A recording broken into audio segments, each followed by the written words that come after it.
আজকের রেসিপি ডিম ভাপা বানাবো আমি। এটা অন্য ধরনের, এতে তুমি চাইলে আলু দিতে পারো। তাই আমি দুটো আলু কেটে নিয়েছি, ভাজি করে সেদ্ধ বসিয়ে দিয়েছি। ডিমটা মশলা করে নেব।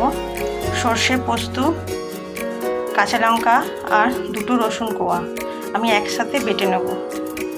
যেহেতু ডিম তাই রসুনটা দিলে ফ্লেভারটা আর গন্ধটা খুব সুন্দর আসবে। ঠিক আছে, খুব সুন্দর টেস্ট হবে। তোমরা রসুনটা অপশন, তোমরা দিতেও পারো নাও দিতে পারো, আমি কিন্তু রসুনটা দেব। ঠিক আছে, সর্ষে, পোস্ত, কাঁচা লঙ্কা আর রসুন আমি একসাথে বাটবো। আর নিয়েছি 2 চামচ দই। এই দইয়ের মধ্যে আমি লঙ্কা গুঁড়ো দেব 1 চামচ, একটু সামান্য হলুদ দেব, জিরে গুঁড়ো আর ধনে গুঁড়ো 1 চামচ দেব। দিয়ে এটাকে ফাটিয়ে রেখে দেবো। ডিম আমার সেদ্ধ হয়ে গেছে। ডিমটাকে আমি ছুরি দিয়ে এইরকমই কেটে নেব।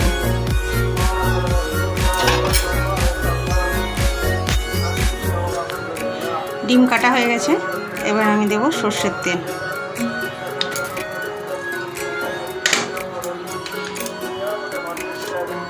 চারটে আলু দিয়ে দেবো, দুটো কাঁচা লঙ্কা, সর্ষে, পোস্ত, রসুন আর কাঁচা লঙ্কা বাটা,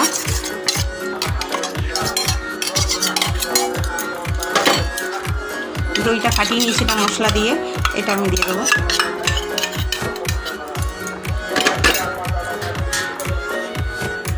একটু চিনি দেবো, লবণ দেবো, দিয়ে নেব। এবার ভালো করে এটাকে মিশিয়ে নেব। আর আমি মশলা বাটা জলটা এর মধ্যে দিয়ে দেবো। মশলা জলটা দিয়ে দেবো। এবার আমি লো ফ্লেমে বসিয়ে দিলাম। জল পরিমাণ মতো দেবে।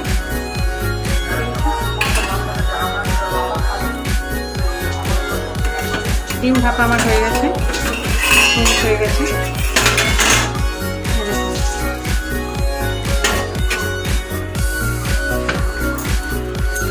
গরমের ওপরে আমি একটু কাঁচা সর্ষের তেল দিয়ে চাপা দিয়ে রেখে দেবো। খাওয়ার সময়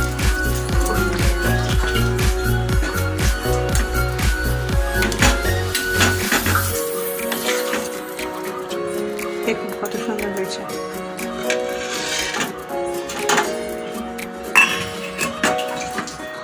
দেখুন কত সুন্দর এসছে কালার, স্বাদে গন্ধে। গরম গরম ভাত খুব সুন্দর লাগবে। আলুটা আপনারা দিতেও পারেন, নাও দিতে পারেন। আমি দিয়েছি, একটা আলু 4 পিস করে কেটে দিয়েছি। ঠিক আছে, ভিডিওটা ভালো লাগলে লাইক করে দেবেন।